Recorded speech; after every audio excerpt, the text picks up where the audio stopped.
besoin d'être un grand expert pour annoncer quand même que le Danemark joue ce rôle-là à la fois pour les spécialistes et puis pour le grand public.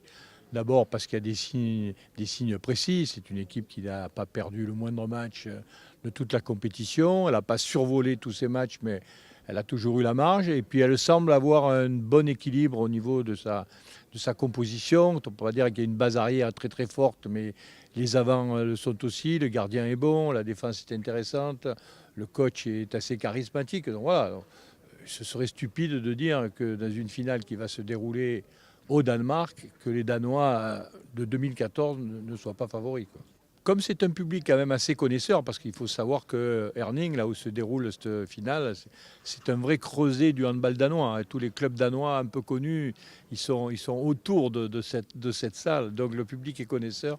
Et un public connaisseur, à partir du moment où ils vont être 14 000 et 13 000 Danois, ça va pousser sur les arbitres.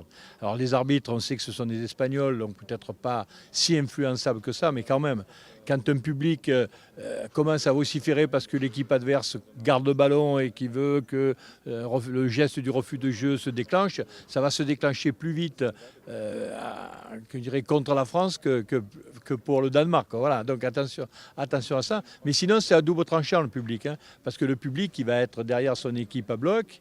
Et puis, il peut être déçu, comme on l'a connu à Zagreb en 2009, à la 15e minute, quand les Français ont remonté 3 buts et sont passés devant, le public croate, il était KO debout et on n'a plus entendu en deuxième mi-temps. Ça pourrait faire le même coup avec les Danois.